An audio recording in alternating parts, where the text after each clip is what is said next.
Emma Williams smiled as she watched her 8-year-old son Tommy eat his breakfast. The morning sun streamed through their kitchen window in the small town of Millbrook. Tommy's hair was perfectly braided in neat rows, something Emma had spent time doing the night before. She loved how the braids made him look so handsome and confident. "Are you ready for your art project presentation today?" Emma asked, packing Tommy's lunch into his backpack. Tommy nodded excitedly. "Yes, Mom. I drew a picture of our house with the big oak tree in the garden. Mrs. Patterson said we could show our families in the drawings." Emma kissed the top of his head. "I'm so proud of you, sweetheart. Have a wonderful day at school." As Tommy ran to catch the school bus, Emma felt that familiar warmth in her chest. Being a single mother wasn't easy, but moments like these made everything worthwhile. She had worked so hard to become a respected judge in their community. Every day, she fought for fairness and justice in her courtroom. She wanted Tommy to grow up understanding how important it was to treat people with dignity and respect. Emma put on her black judge's robes and headed to the courthouse. She had a busy day ahead with several cases to hear. The morning passed quickly as she listened to different legal matters, making careful decisions that would affect people's lives. At exactly 2:30 p.m., Emma's phone buzzed on her desk. She saw the name Riverside Elementary School on the screen. Her heart skipped a beat. Schools didn't usually call unless something was wrong. "Hello, this is Judge Williams," she answered. "Mrs. Williams, this is Jeanne from the school office. Could you please come to the school right away? There's been an incident with Tommy." Emma's hands started shaking. "Is he hurt?" "What kind of incident?" "He's not injured, but you really need to come in. The principal wants to speak with you." Emma's mind raced with worry. She quickly told the court clerk to postpone her afternoon cases and drove straight to the school. Her heart pounded as she walked through the familiar hallways where Tommy spent his days learning and playing. When she reached the principal's office, Emma stopped in shock. Tommy was sitting in a chair, his head completely shaved.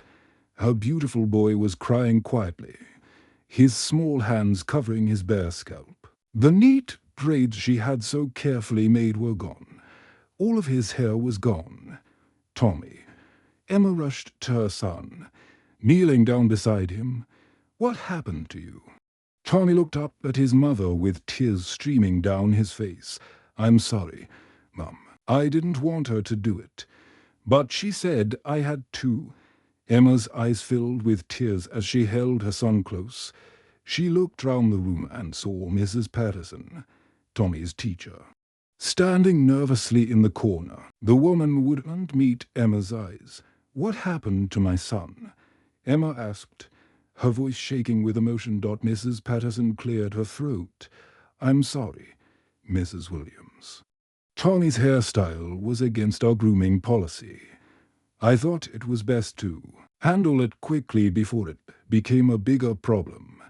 Emma stared at the teacher in complete disbelief. "You shave my child's head without calling me, without my permission. Well, I thought it was the right thing to do," Mrs. Patterson stammered. Emma's mind couldn't process what she was hearing.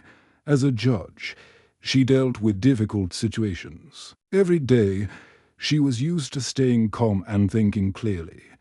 But right now, she wasn't Judge Williams. She was just a mother whose child had been hurt. Tommy whispered. "All the other kids were looking at me through the window when she did it. I felt so embarrassed, Mom." Emma's heart broke into a million pieces. She had spent years in courtrooms protecting children's rights, making sure they were treated fairly. Now her own son had been violated by someone who was supposed to care for him.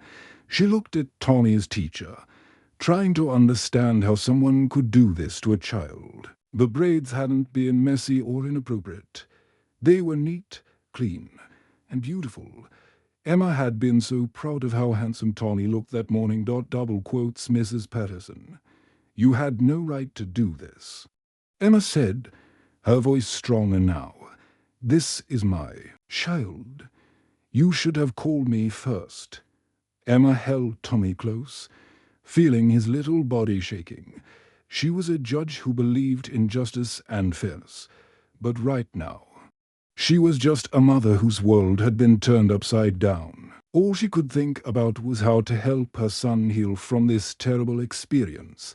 Emma drove home from the school with Tommy sitting quietly in the passenger seat. She kept glancing at her son through the rearview mirror, watching him touch his shaved head with his small fingers. The silence in the car felt heavy and painful. When they arrived home, Emma made Tommy's favorite dinner, fish and chips with mushy peas, but Tommy barely ate anything. He pushed the food round his plate, looking sad and distant. Emma's heart ached as she watched her usually cheerful son struggling with what had happened. "Tommy, sweetheart, can you tell me exactly what happened at school today?" Emma asked gently, sitting down beside him at the kitchen table. Tommy's eyes filled with tears again. He took a deep breath and began to speak in a quiet voice. "Mrs. Patterson called me to her desk during reading time. She said my hair looked untidy and messy. I told her that you had braided it for me, but she said it was against the school rules." Emma felt her chest tighten as she listened to her son's story. "Then what happened?" she asked softly. "She took me to the office where they keep the first aid supplies. There were electric clippers on the shelf. She plugged them in and told me to sit still. I asked if she could call you first, but she said no. She said it needed to be done right away." Tommy's voice started to shake. "When she turned on the clippers, they made a loud buzzing sound. I was scared, Mom.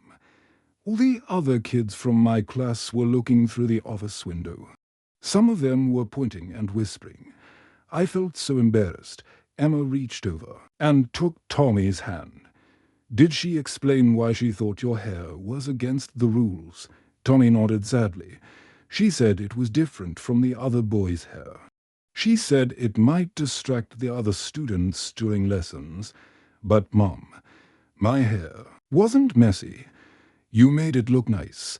Emma's heart broke as she heard her son's words. She had spent years in the courtroom protecting children's rights, making sure they were treated fairly. Now her own son had been violated by someone who was supposed to care for him. She knew this wasn't just about hair. It was about dignity, respect, and understanding. After Tommy went to bed, Emma sat in her living room with her phone. She had a list of numbers for other parents in Tommy's class. She needed to understand if this had happened to other children before. She called Mrs. Henderson, whose son James was in Tommy's class. "Hello, Sarah. This is Emma Williams. I wanted to ask you about something that happened at school today." Double quotes. Mrs. Henderson was shocked when Emma told her what had happened to Tommy. "Oh my goodness, Emma, that's terrible. James has never mentioned anything like this happening to him or any other child in the class." Emma called 3 more parents. Each conversation was the same. Mrs. Patterson had never done this to any other child in the class. The more Emma learned, the more she realized this wasn't just a policy issue. It was discrimination. She spoke with Mrs. Cooper, whose son had longer hair that often fell into his eyes. "Mrs. Patterson has never said anything about David's hair," Mrs. Cooper said. "Sometimes it's quite messy after sports, but she's never mentioned it." Emma also called Mr. Johnson, whose son had a different hairstyle that some might consider unusual. "No, she's never complained about Michael's hair either," he said. "This sounds very unfair, Emma." As the evening went on, Emma felt a growing anger in her chest. Her son had been singled out and humiliated for no good reason. She thought about all the cases she had heard in her courtroom where children had been treated unfairly. Now it was happening to her own child. At 10 p.m. Emma quietly opened Tommy's bedroom door. He was sleeping peacefully, but he was wearing a wool hat to cover his shaved head, even in sleep. He was trying to hide what had been done to him. Emma made a decision as she watched her son sleep. Tomorrow, she would return to the school, not just as Tommy's mother, but as someone who understood the law and wouldn't let this injustice stand. She had spent her career fighting for what was right, and now she would fight for her own son. She went to her study and pulled out the school's policy handbook. She read every page carefully, looking for any rule that could justify what Mrs. Patterson had done. She found nothing. The policy mentioned appropriate grooming, but gave no details about specific hairstyles or gave teachers permission to physically alter a child's appearance. Emma spent the night preparing her case, just like she would for any legal matter. Tommy deserved better. All children deserve better. She would make sure this never happened again. Emma woke up early the next morning with a clear plan in her mind. She had spent the entire night reading school policies and preparing what she would say. Tommy was still sleeping, his wool hat slightly crooked on his head. Emma's heart ached seeing her son trying to hide even while he slept. She made breakfast and gently woke Tommy up.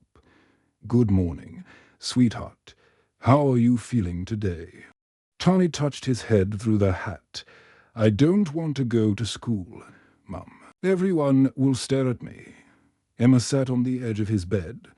"You don't have to go to school today. I'm going to talk to your teacher and the principal. I want to make sure something like this never happens again." After Tommy finished his breakfast, Emma put on her black judge's robes.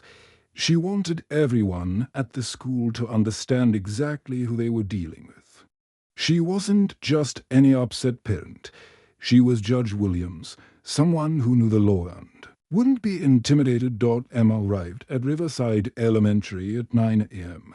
She had called the school earlier and requested an emergency meeting with Mrs. Patterson, the principal, Mr. Davies, and Mrs. Clark, the school board representative. The school secretary led her to the conference room where the three adults were waiting. When Mrs. Patterson saw Emma walk into the room wearing her judge's robes, her face turned completely pale. Her hands started shaking as she suddenly realized that Tommy's mother wasn't just any parent.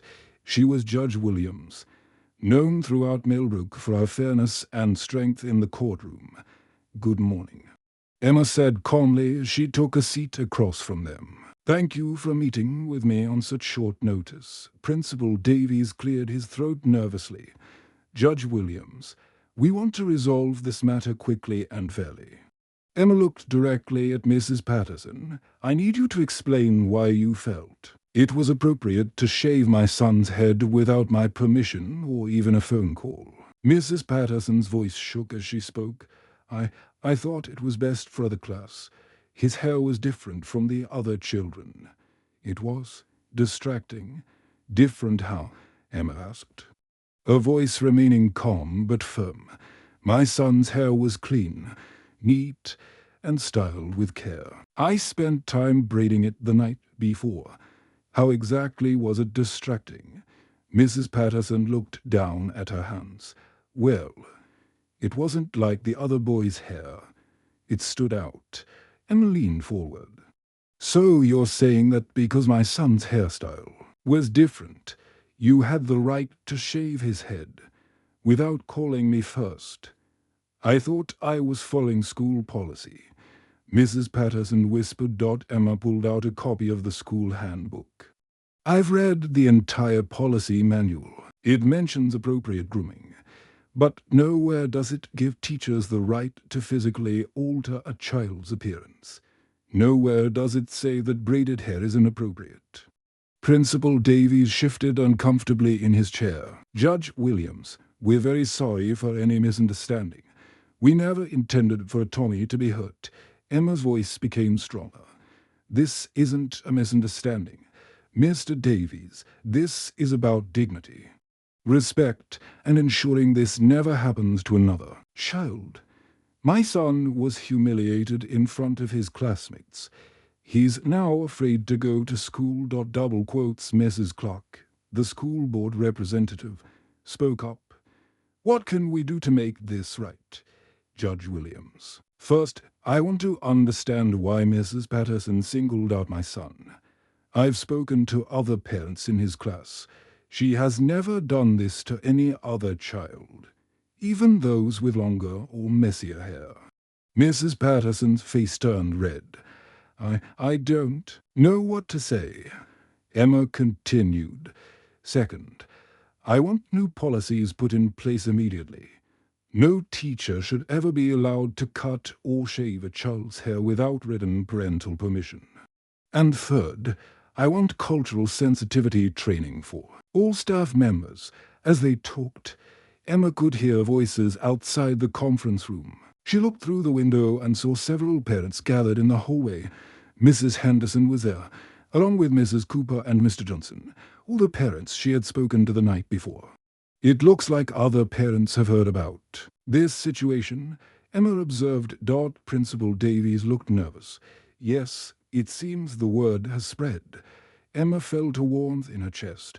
She realized she wasn't fighting this battle alone. These parents understood that what happened to Tommy could happen to any child. They were there to show their support. Mrs. Henderson knocked on the conference room door.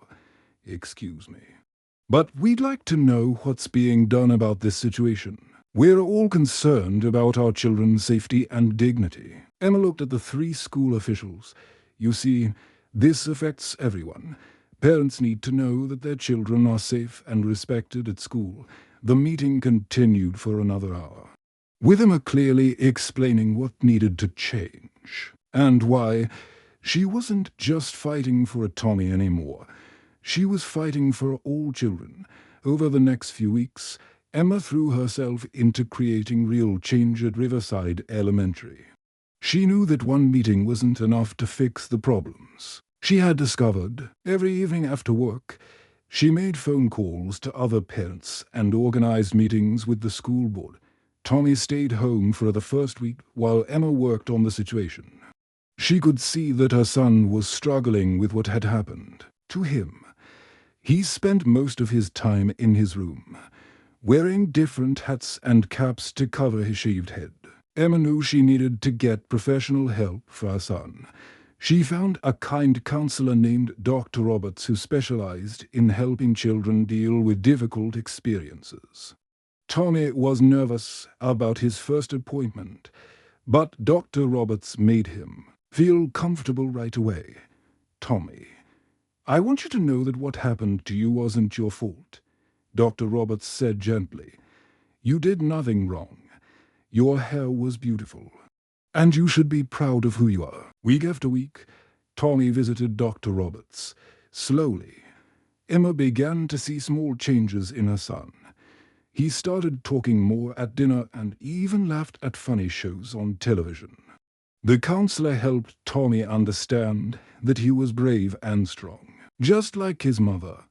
When Tommy finally returned to school, something amazing happened. His best friend Jack had organized all the boys in their class to wear hats to school. They wanted to show Tommy that they supported him and that he wasn't alone. We are all wearing hats until your hair grows back, Jack told Tommy at lunch. Mrs. Patterson can't make us all take them off. Tommy smiled for the first time in weeks. Thank you, Jack. You're the best friend ever. Emma was touched when she heard about what the children had done. She realized that sometimes kids understood fairness better than adults did. As Emma continued her investigation, she discovered something that made her even more determined to create change. She found out that several other children had experienced similar discrimination in different ways.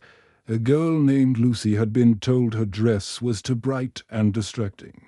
A boy named David had been made to sit alone because his lunch smelled different from what other kids ate. Emma realized this was much bigger than just Tommy's incident. This was about creating a school environment where all children felt safe and respected. No matter how different they might be, she organized a meeting with all the concerned parents. They met in the school library on a Saturday morning. 23 parents showed up, worried about their children's experiences. "We need to work together to make sure every child feels welcome at this school," Emma told the group. "Our children deserve better than this." The parents formed a committee with Emma as the leader. They created a list of changes they wanted to see at the school. Emma used her legal knowledge to help write new policies that would protect all children. The school board met every Tuesday evening for a month to discuss the new policies. Emma attended every meeting, presenting clear arguments for why changes were needed. She worked with the board to create new guidelines that required written parental consent for any grooming decisions. She also pushed for mandatory cultural sensitivity training for all staff members. Mrs. Patterson was required to attend diversity workshops every Saturday for 2 months. She also had to write a formal apology letter to Tommy and his family. At first, Mrs. Patterson seemed angry about the requirements. But slowly she began to understand how her actions had hurt a child and his family. In her apology letter, Mrs. Patterson wrote, "Dear Tommy and Mrs. Williams, I am truly sorry for what I did. I realize now that I hurt Tommy and made him feel bad about himself. I should have called you first. I should have respected your family's choices. I am learning how to be a better teacher." Emma showed the letter to Tommy. "What do you think about this, sweetheart?" Tommy read it carefully. "I think she's sorry, Mom. Maybe she'll be nicer to other kids now." As the weeks passed, Tommy's hair started growing back in soft curls. But more importantly, he started smiling and laughing again. He played with his friends at recess and raised his hand in class to answer questions. One evening, as Emma was helping Tommy with his homework, he looked up at her with bright eyes. "Mom, I'm proud of you," he said. "You stood up for me when I couldn't stand up for myself. You made the school a better place for everyone." Emma felt tears in her eyes. "I'm proud of you too, Tommy. You were so brave through all of this." Tommy grinned. "Maybe when I grow up, I can help other kids like you helped me." Emma hugged her son tightly, knowing that something beautiful had come from their painful experience. 6 months had passed since the terrible day when Emma found Tommy with his head shaved in the principal's office. Now, as she watched her son getting ready for school, Emma could hardly believe how much had changed. Tommy's hair had grown back beautifully. The soft curls framed his face perfectly, and he wore them with pride. But the real change wasn't in his hair. It was in his spirit. He walked taller, spoke more confidently, and had learned something important about standing up for what's right. "Mom, look at this picture I drew for art class," Tommy said, holding up a colorful drawing. "It's you in your judge's robes, helping children." Emma's heart swelled with pride. "It's beautiful, sweetheart.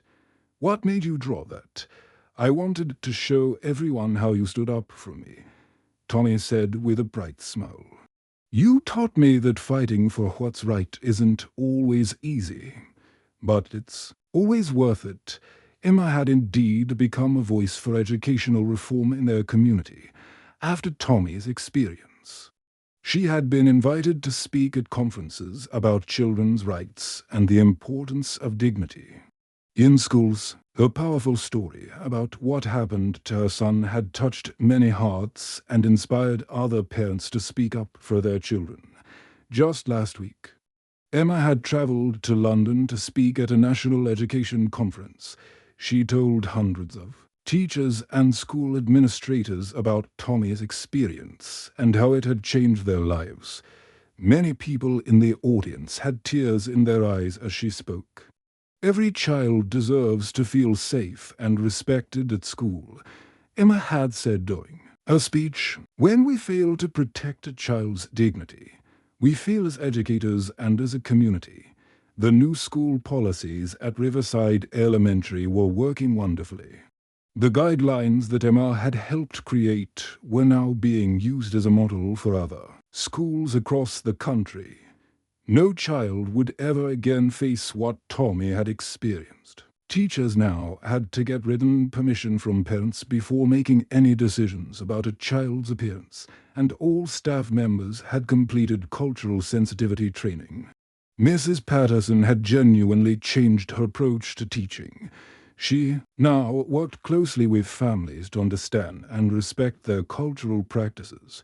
She had become one of the most supportive teachers in the school, often calling parents to share positive news about their children. Just last month, Mrs. Patterson had stopped Emma in the school hallway. "Judge Williams, I want you to know that Tommy is doing wonderfully in class. He's become a leader among his classmates, always standing up for other children who might be different." Emma had been surprised by how much Mrs. Patterson had changed. "Thank you for telling me that. I'm glad to see how much you've grown as a teacher. Your son taught me something important," Mrs. Patterson had said. "He showed me that every child has value and deserves respect, no matter what they look like or where they come from." Tommy had also grown in ways that amazed Emma. He had become more confident and caring. When a new student from India joined his class, Tommy was the first to welcome him and help him feel comfortable. When a girl in his class was teased for wearing glasses, Tommy stood up for her and told the other children to stop. One evening, as Emma was cooking dinner, Tommy came into the kitchen with an announcement that made her heart skip a beat. "Mom, I've decided what I want to be when I grow up," he said seriously. "What's that, sweetheart?" Emma asked, turning to look at her son. "I want to become a lawyer like you," Tommy said with determination. "I want to help other kids who can't help themselves. I want to make sure no child ever has to go through what I went through." Emma felt tears of joy fill her eyes. "That's a wonderful goal, Tommy. I think you'll make an excellent lawyer." "Do you really think so?" Tommy asked. "I know so," Emma said, hugging her son tightly. "You've already shown that you have the courage to stand up for what's right." The community of Millbrook had come together to support one family, and in doing so, had created a better place for all children. Tommy's story had become a reminder that even in the darkest moments, there is always hope for a change. That night, Emma tucked Tommy into bed, running her fingers through his soft, beautiful hair. "Remember, my love, your voice matters. Never let anyone take away your dignity." Tommy smiled up at his mother with bright, confident eyes. "I won't, Mom. I promise. And I'll help other kids remember that too." Emma kissed her son's forehead and turned off the light.